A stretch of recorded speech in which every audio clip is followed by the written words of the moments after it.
दोस्तों, एक लंबे इंतजार के बाद खूनी मंडे टीम ने लॉन्च कर दिया है अपना सुपर कूल मर्चेंडाइज। तो खूनी मंडे फैमिली, जल्दी से वीडियो के नीचे मर्च शेल्फ चेकआउट करो और अपनी फेवरेट मर्चेंडाइज बाय करके बनो खूनी मंडे आर्मी का पार्ट। फर्स्ट 500 बायर्स के लिए स्पेशल डिस्काउंट्स भी हैं। Check discount code in the description.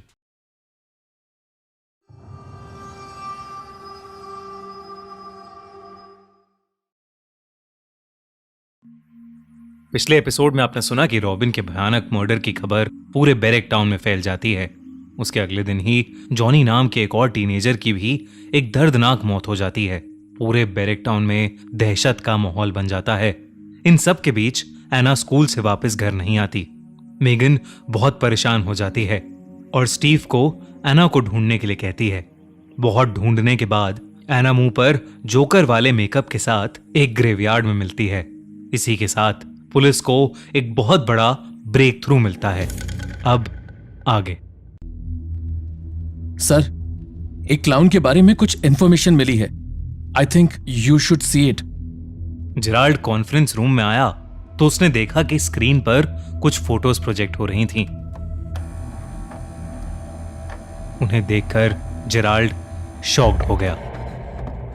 Sir, आज से करीब 10 साल पहले पुलिस ने जेम्स नाम के एक सीरियल किलर को अपनी कस्टडी में लिया था।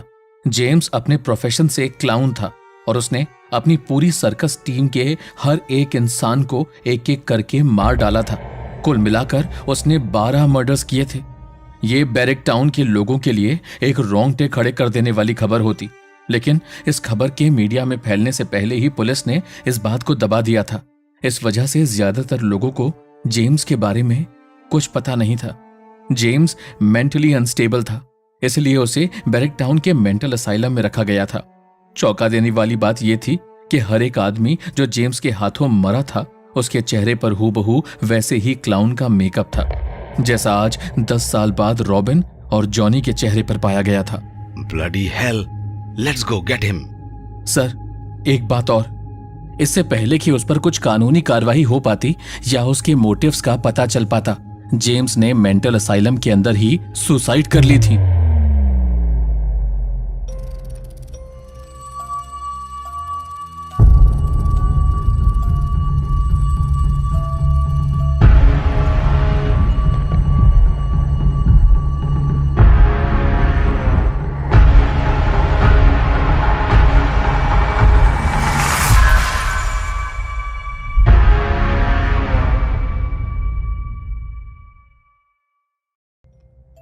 उस रात जब ऑफिसर जेराल्ड को जेम्स के बारे में पता चला तो उसके दिमाग में बस एक सवाल था कि जेम्स मर चुका था तो अब ये सब कौन कर रहा है।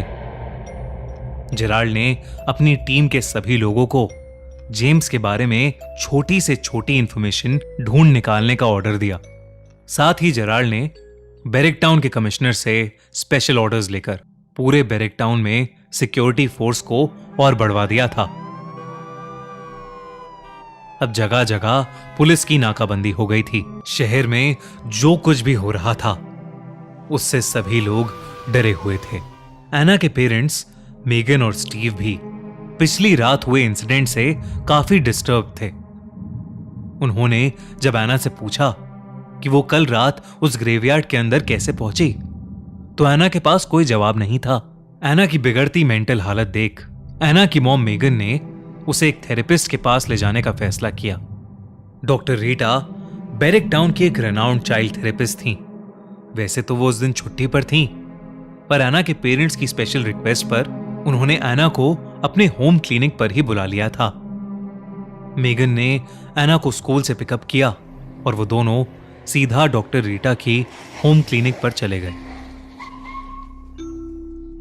जब वो वहां पहुंचे तो एना ने अपने हाथ में वो क्लाउन डॉल ली हुई थी। मेगन ने एना को वो क्लाउन डॉल अंदर ले जाने से मना कर दिया और उस डॉल को वापस गाड़ी में रखकर वो दोनों अंदर चले गए। मेगन एना को डॉक्टर के रूम में छोड़कर बाहर आकर वेटिंग एरिया में बैठ गई। हेलो एना, मैं रीटा हूँ और मैं लोगों की मदद उन चीजों में करती हूँ जिन्हें वो शायद खुद समझ नहीं पाते। क्या तुम मुझसे शेयर करना चाहोगी कि तुम उस ग्रेवयार्ड में क्यों गई थी? एना ने डॉक्टर की तरफ आंख उठाकर भी नहीं देखा। वो बस चुपचाप बैठी जमीन को देखती रही। डॉक्टर रीटा फिर से एना से बात करने की कोशिश करने लगी। एना, तुम मुझसे कोई भी बात कर सकती हो, मुझे अपना दोस्त समझ सकती हो। स्कूल में तुम्हें कोई परेशान तो नहीं करता? डॉक्टर का यह सवाल सुनते ही शांत बैठी एना की आंखें बड़ी हो गईं। उसने डॉक्टर रीटा को देखा और उसके चेहरे पर हल्की सी हंसी आ गई।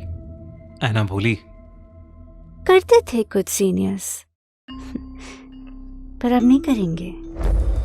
देखो एना, मैं समझती हूँ कि तुम्हारी एज में कभी कभी तुम अकेला भी महसूस कर सकती हो, पर आपसे किसने कहा कि मैं अकेली हूँ? डॉक्टर रीटा की एना से बात करने की सभी कोशिशें बेकार हो रही थीं। कुछ देर और ट्राई करने के बाद डॉक्टर रीटा ने एना को एक चॉकलेट दी और उसे बाहर भेजकर मेगन को अंदर बुला लिया। वो दोनों आपस में बात करने लगे, लेकिन रूम का दरवाजा हल्का सा खुला हुआ था। अंदर हो रही सारी बातें एना को भी सुनाई दे रही थीं। मैंने कुछ मेडिसिन प्रिस्क्राइब की हैं, बाकी डरने की कोई बात नहीं है, वो जल्दी ही ठीक हो जाएगी। डॉक्टर रीटा की इस बात को सुनकर एना को शायद बिल्कुल भी अच्छा नहीं लगा था, पर वो कुछ बोली नहीं और चुपचाप अपनी मॉम मेगन के साथ जाकर कार में बैठ गई। कार की बैक सीट पर उसकी क्लाउन डॉल पड़ी थी। जब एना की नजर कार के रियर व्यू मिरर पर पड़ी तो उसे ऐसा लगा कि जैसे वो डॉल एना को ही देख रही हो और उससे कुछ कहना चाह रही हो। एना की मॉम वापस जाने के लिए कार स्टार्ट करने ही वाली थी कि तभी एना ने अपनी मॉम से कहा कि वो अपना बैग डॉक्टर के रूम में भूल आई है। एना कार से उतरी, बैक सीट से अपनी क्लाउन डॉल उठाई और उसने अपनी मॉम को बोला कि वो बस अभी आ रही है। एना उस क्लाउन डॉल को अपने हाथ में लिए डॉक्टर रीटा की होम क्लिनिक के अंदर चली गई। क्या हुआ बेटा? एना कुछ नहीं बोली और सीधा अपने स्कूल बैग की तरफ आगे बढ़ी। उसने अपने बैग से एक कैंची निकाली और सीधा डॉक्टर रीटा की गर्दन में घुसा दी। डॉक्टर रीटा दर्द से कर्रा उठी। लेकिन उस दिन उनका पूरा स्टाफ छुट्टी पर था। उनकी आवाज सुनने वाला वहां कोई नहीं था। एना बार बार उस कैंची से डॉक्टर रीटा की गर्दन को स्टैब करने लगी। डॉक्टर रीटा अपनी बेबसी में बस एना के चेहरे को सुन्न होकर देख रही थीं। खून की छींटें एना के मुंह पर जा रही थीं, लेकिन एना रुक ही नहीं रही थी। एना पागल हो चुकी थी। मुझे ठीक करेगी तू?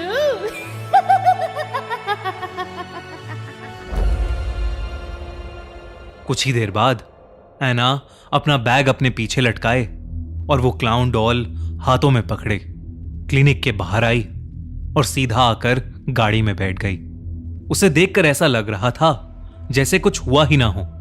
उसके चेहरे या कपड़ों पर खून की एक भी छींट नहीं थी तो बस चेहरे पर एक बड़ी सी स्माइल।